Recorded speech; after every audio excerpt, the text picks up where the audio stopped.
Greetings, Cyclones. I'm Maria Palazzolo. And I'm Donovan Kennedy. We begin with the tragic story of the tornadoes that have swept across the Midwest. On Sunday, at least 35 people were killed by a group of tornadoes that moved through Arkansas, Iowa, and Kansas. Arkansas received the worst of the storm with a tornado that grew to be half a mile wide. Its wind speed of up to 163 miles per hour had the power to completely destroy buildings and anything else in its path. The National Weather Service in North Little Rock said that one of the twisters had the potential to be the strongest storm yet this year and ranked about an EF3 or greater. Many people reported that they are shocked by how horrific the damage really was. There's just really nothing there anymore. We're probably going to have to start all over again, said the Valonia School Superintendent Frank Mitchell. Faulkner County reported 10 people dead, with 4 more dead in other parts of the state. Many people packed into storm cellars and held the doors shut while the tornado fought against them. In religious news, this past Sunday, approximately 13,000 people gathered in St. Peter's Square, as well as in the surrounding gardens and roads, to watch the canonizations of John the 23rd and John Paul II. In addition to the thousands of people who actually attended the ceremony, millions around the world also viewed it from their own homes. This was the first time 2 former popes have ever been canonized together. Another historic first included in the ceremony was that the 2 living popes were also present for the canonization, Pope Benedict XVI, and Pope Francis. In his homily, Pope Francis described the pair as men of courage, who bore witness to God's mercy. Both the popes who were canonized are widely considered holy and charismatic pastors who helped their 2,000-year-old church to confront the challenges of the modern era. The 2 popes were different in their ways of running the church, as John was very liberal and John Paul was very conservative. By canonizing both at the same time, Francis hoped to use the symbolism of the unity to encourage Catholics to look beyond these divisions and come together in the sharing of the gospel. The National Honor Society here at Sacred Heart-Griffin is undertaking a luggage drive, collecting gently used suitcases, duffel bags, and other similar items for Catholic charities. The intent of the drive is to collect these items and then donate them to the organizations like Sojourn, which helps victims of domestic abuse. Collection days will be May 6th, 7th, and 8th before and after school and during lunch shifts in the Commons. For further information, contact NHS's faculty advisor, Mr. Glitko, or NHS Service Committee member, Connor Etheridge. Now we go to Weird Stuff with Bailey Swift. Hi, my name is Bailey Swift, and this is Weird Stuff.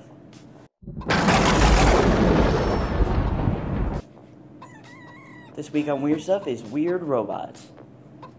We looked all over YouTube to find the weirdest robots we could find.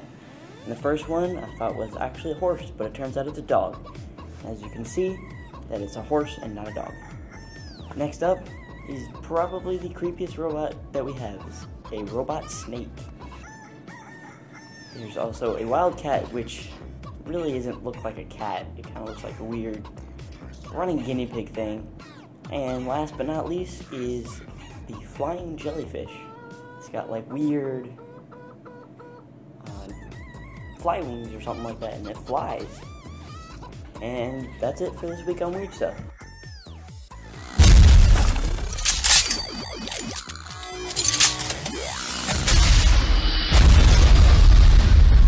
Wow, that was really cool, wasn't it? It looked like a giant guinea pig with really long legs sprinting at you. That's terrifying. Now for Word of the Day with the one and only Mr. Becker.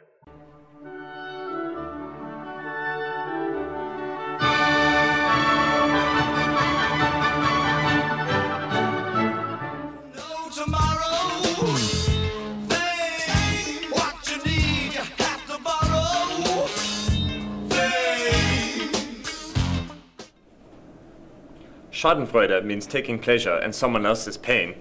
Here's an example.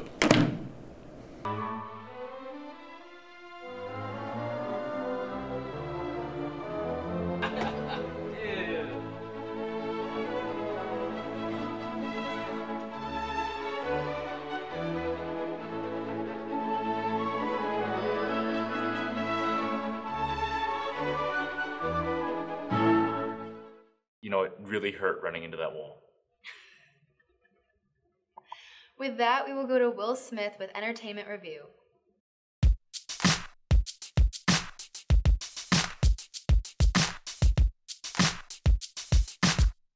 Hi, welcome to Entertainment Review.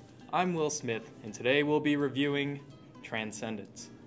This story follows a few scientists, Will and Evelyn Castor and Max Waters, who try to develop a self-aware AI.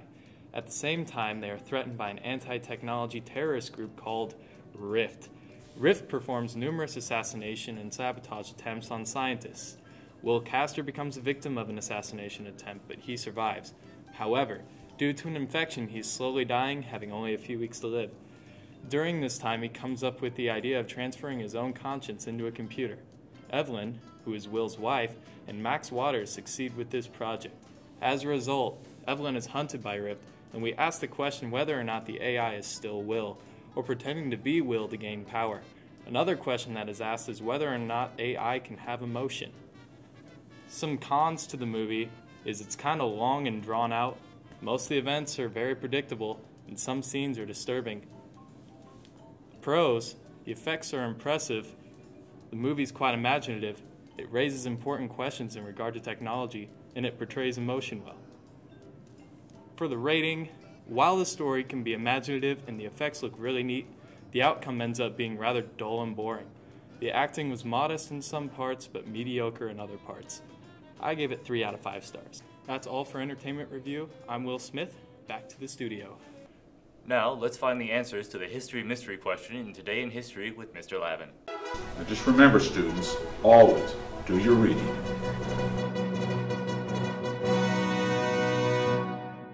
Okay, if you remember last week, the history mystery question of the week was about a race that took place in 1948, and it was only about a 90-foot race, and it ended in a tie. And so the question was, what was really unusual about this great race? And what was strange and unusual about it was that the two contestants had a combined age of over 160. They arrived at the race in an ambulance. One of them was 85 years old, the other was 78. The 85-year-old man was the owner of the Philadelphia Athletics baseball team. The 78-year-old runner was the owner of the Washington Senators baseball team. And that's the answer to last week's question. From all of us here at the Cyclone Broadcasting Network, thanks for watching. Here are your birthdays of the week.